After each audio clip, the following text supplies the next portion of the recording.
बेटा आज जो हम चैप्टर पढ़ने वाले हैं वो सेकंड चैप्टर है बुक का, उसका नाम है कंज्यूमर इक्विलिब्रियम। कंज्यूमर इक्विलिब्रियम का मतलब क्या होता है? इक्विलिब्रियम का मतलब कंज्यूमर की वो कंडीशन, वो स्थिति जिसे वो चेंज नहीं करना चाहता। मतलब अपना जितना पैसा वो खर्च कर रहा है, उस पैसे को जिस हिसाब से वो खर्च कर रहा है उस हिसाब से पूरी तरह संतुष्ट है, उसमें कोई चेंजेस नहीं करना चाहता, उसे कहते हैं कंज्यूमर इक्विलिब्रियम। मतलब एक चीज को परचेज करने के लिए जितना वो पैसा दे रहा है, वो समझता है कि जितना पैसा उसने दिया है उतने की वो चीज की वैल्यू है और उतना उसे उसका बेनिफिट मिल रहा है। बेटा इसे इक्विलिब्रियम कहते हैं। मतलब कहने का मतलब है अगर वो अपनी पोजीशन को चेंज नहीं करना चाहता, अपने स्पेंडिंग हैबिट को, जिस हिसाब से अपना पैसा खर्च कर रहा है उसमें कोई भी चेंज नहीं करना चाहता और उससे पूरी तरह संतुष्ट है, सेटिस्फाई है, उसे कहते हैं हम कंज्यूमर इक्विलिब्रियम। ठीक है बेटा। अब देखो बेटा, जैसे डेफिनेशन बताती है वाली,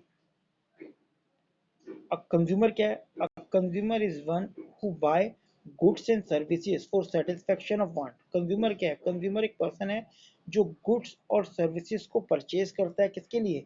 अपनी वांट्स को सेटिस्फाई करने के लिए। ठीक है ना। गुड्स का मतलब जैसे खाने की चीज या रहने के लिए मकान या गाड़ी, ट्रांसपोर्टेशन, वो सब उसकी गुड्स में आते हैं। सर्विस का मतलब जैसे डॉक्टर की सर्विस, वकील की सर्विस, टीचर्स की सर्विस, ये सब अपनी वांट्स को सेटिस्फाई करता है, तो उसे हम कंज्यूमर कहते हैं। अब आगे बात करते हैं कंज्यूमर इक्विलिब्रियम के अप्रोच की। The two main approaches study the consumer behaviour and consumer equilibrium.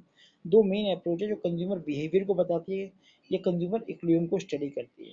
तो वो दो अप्रोच कौन सी है बेटा? Number one, cardinal utility approach, जिसे मार्जिनल यूटिलिटी एनालिसिस या मार्जिनल यूटिलिटी एनालिसिस भी कहते हैं, मार्शल या मार्जिनल यूटिलिटी एनालिसिस भी कहते हैं। दूसरी है ऑर्डिनल यूटिलिटी अप्रोच, जिसे हम इंडिफरेंस कर्व एनालिसिस या हेक्साइड एनालिसिस भी कहते हैं। ठीक है, एक करके हम दोनों को पढ़ेंगे, कार्डिनल को भी और ऑर्डिनल को भी। तो बेटा कार्डिनल अप्रोच से पहले हम ये देख लेते हैं कि यूटिलिटी क्या होती है। उसके अंदर यूटिलिटी मेन पॉइंट है। यूटिलिटी का मतलब क्या होता है बेटा? यूटिलिटी का मतलब होता है किसी भी गुड्स की सेटिस्फेक्शन पावर। किसी की गुड्स की, हमारी किसी चीज को सेटिस्फाई करने की पावर को यूटिलिटी कहते हैं। ठीक है ना। देखो लिखा है, utility refer to want satisfaction power of a commodity. It is satisfaction actual और expected and drive from the consumption of commodity. क्या होता है? ये हमें सेटिस्फेक्शन देता है जो एक्चुअल भी हो सकता है और हम एक्सपेक्ट भी कर सकते हैं from consumption, drive from the consumption of commodity, जब हम उसे कंज्यूम करते हैं। Utility differ from person to person differ, किसी भी चीज़ की utility person to person differ हो सकती है, प्लेस टू प्लेस और टाइम टू टाइम अलग हो सकती है। पर्सन टू पर्सन की हम बात करें कि जैसे सपोज करो कि किसी को कोल्ड ड्रिंक में ऑरेंज जूस पसंद है, किसी को मैंगो शेक पसंद है, तो डिफर हो गया। प्लेस की बात करें तो अगर अलग स्टेट में आएंगे तो अलग स्टेट में अलग चीज़ की यूटिलिटी अलग होती है। दिल्ली में अलग है, मुंबई में अलग है, कश्मीर में चले जाओगे तो वहाँ किसी चीज़ की यूटिलिटी अलग है। ठीक है। यूटिलिटी का मतलब आप चाय की डिमांड भी कर सकते हो। दिल्ली के हॉट सीजन में अगर वहाँ चाय की डिमांड करोगे तो बहुत कम यूटिलिटी है, क्योंकि वही चीज़ कश्मीर या पहाड़ी इलाकों में बहुत ज़्यादा हो जाती है। ठीक है। और time to time utility change होती रहती है गुड्स की।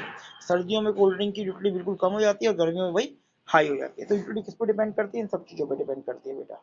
ठीक है। अब यूटिलिटी कुछ फीचर पढ़ लेते हैं। जैसे पहला देखा, do not get confuse with the dictionary meaning. Dictionary का मतलब होता है कि चीज को यूज करना, किसी चीज की उपयोगिता जो होती है। जबकि इकोनॉमिक्स में क्या होता है? Economics higher utility does not mean greatest usefulness. Higher utility का ये मतलब नहीं होता कि वो यूजफुल भी हो। कह रहा है कमोडिटी में not be useful yet may have utility of particular person. हो सकता है यूजफुल ना हो लेकिन यूटिलिटी हो किसी पर्टिकुलर पर्सन के लिए। फॉर एग्जांपल लिक्वर, शराब जो होती है consider to be harmful for health, शरीर के लिए हानिकारक है, yet it may have a high degree of utility for alcoholic. लेकिन जो शराबी होता है उसके लिए इसकी यूटिलिटी बहुत ज़्यादा है, क्योंकि वो उसको सेटिस्फाई करती है, जबकि उसकी बॉडी के लिए, शरीर के लिए बहुत ज़्यादा हार्मफुल है। ऐसे ही हम सिगरेट की बात करें, तंबाकू की बात करें, तो उसकी यूटिलिटी तो उसको कंज्यूम करने वाले के लिए बहुत ज़्यादा होती है, लेकिन वो बेनिफिशियल नहीं होती, बॉडी के लिए हार्मफुल हो सकती है। तो यूटिलिटी का मतलब ये नहीं है कि वो हमेशा बेनिफिशियल ही हो। Second point, satisfaction and pleasure. Satisfaction must not be confused with pleasure. In fact, satisfaction need not involve the actual pleasure.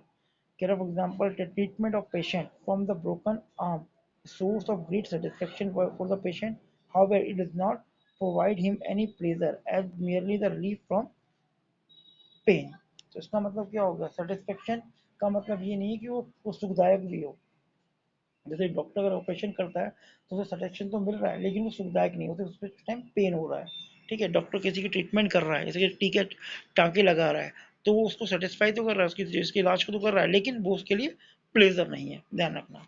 Next, utility is subjective, utility vary from person to person, utility जो है person to person different होती है। A thirsty person drive more utility of water compare to the person who is not thirsty. भाई प्यासे के लिए पानी की यूटिलिटी सबसे ज़्यादा होती है, जबकि किसी को प्यास ना लगी हो तो उसके लिए पानी की कोई यूटिलिटी नहीं है। ऐसे हम बात करते हैं कि किसी को भूख लगी है तो उसके लिए फूड की यूटिलिटी सबसे ज़्यादा होगी, लेकिन जिसका पेट भरा हुआ है, जिसको भूख नहीं है, उसके लिए फूड की यूटिलिटी कुछ भी नहीं होती। तो बेटा यूटिलिटी के थोड़े थोड़े फीचर्स होते हैं।